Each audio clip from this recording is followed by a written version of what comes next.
Hey guys, what is up? Welcome back to my channel. My name is Holly Wolf and you're watching Wolf of the Wild. So this week I wanted to show you how I built this cute little planter box here. I have been hard at work in my garden prepping all my garden beds to make sure I am ready for when my last frost date happens, which is only a few weeks away now, which is so exciting. I mean, okay, maybe a month. But I have been hard at work here cleaning, organizing, and prepping my garden.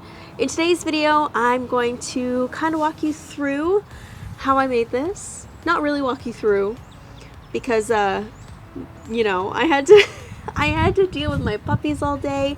I had to play with them. I had to be with them. So you will see me make this planter. It's a very basic planter. As you can see, there's some behind me that I've made. On the other side of me are my previous cedar planters that I've made throughout the years. This is, I believe, my third full year in my garden, and things are always changing. Every year I try to improve on the last year, see things that could be better. And I actually had a higher planter here, one that I bought off of Wayfair, a nice little guy that I put together. I believe he's pine, so not as sturdy over time outside as cedar, which is what I tend to build my garden beds out of. It is a little bit more on the pricey side, but it lasts so much longer. So I've been waiting for wood prices to go down a little bit, which they kind of had. Thank you, pandemic. And yeah, we built this guy, which I'm so excited about. It just opens this area back up again. Like I said, it was higher, and last year I noticed that I had a harder time getting to my cucumbers, and they actually suffered a little bit. I don't know if it was being too shaded out from the sun. The sun does tend to go kind of over like this. Boom! And I did notice that a lot of my cucumbers didn't do as well this year, and actually my vining tomatoes, which I was growing beside them, ended up moving over and using the trellis. So no matter what, it was great, but I did notice this area was neglected a little bit last year. So I went and I picked up some wood and I made this guy. So come along and let's make a planter together. I started off by cutting my wood.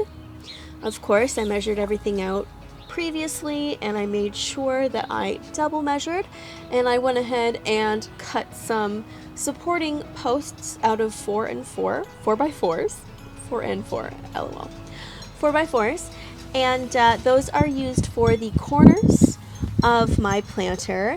You want to make sure that you stabilize the inside of your planter. You don't want to just screw and nail your 2x4s, 2x6s, or 2x8s, whatever you use, to themselves. You want to have a 4x4 in the corners, and that really helps stabilize your planter and make sure it's nice and strong and that it's not going anywhere.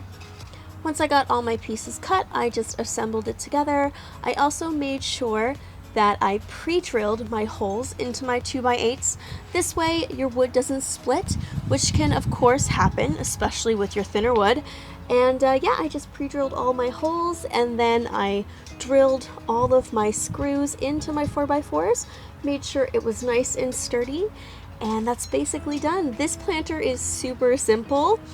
I've done double planters, you know, like 2 layers of wood. I've done 3, and all you do basically is take your 4x4, extend it almost to the length of the top of what your planter is going to be, so that you can screw in each of your planks into your 4x4. This was really simple. I loved how light it was, and I think it fits perfectly in the area. Next up, I just filled my planter with some existing soil that I actually took out of a previous bed. My native soil is quite dense and it has a little bit of clay in it, so I've noticed over time it's compacted in my planters, and I have been taking some out, mixing it with some potting mix, some topsoil mix, and lightening it up a bit. So what I did was I took some soil out of one of my existing planters that was definitely a little heavier, and then I also added a bag of topsoil, so it's nice and fluffy. I have noticed that some plants with a lot finer rooting systems have a harder time, and not to mention containers don't really act the same as soil in the ground. So you have to accommodate for that when you're doing raised planter beds. Alright guys, so there you have it, my cute little new garden raised planter bed. It's been a long day, okay, and I'm going to actually go work on my seedlings now, which I'm super excited for. It's supposed to rain, but I am so lucky today that it hasn't rained yet, which is absolutely fabulous. It was sprinkling a little earlier when I was kind of getting ready to do stuff outside and having my morning coffee, but it's supposed to be like a 90% chance of rain, and nothing's happened yet, and it's like, I don't know, 5 p.m. now. So I'm very happy with how today turned out, and I am so excited for my garden to thrive. Next, what I'll be doing to make this area beautiful again is I have to seed grass. So all of this in the spring and summer will be beautiful grass.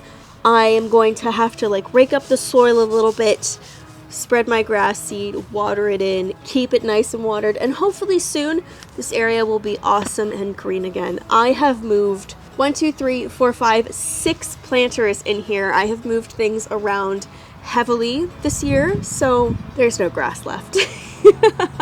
But that's totally fine. I do get some like gross weeds in here, so it's really nice to be able to make sure those come out, really get them by the roots, and then reseed.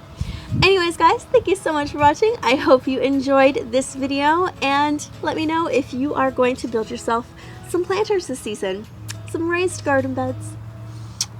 Thanks for watching.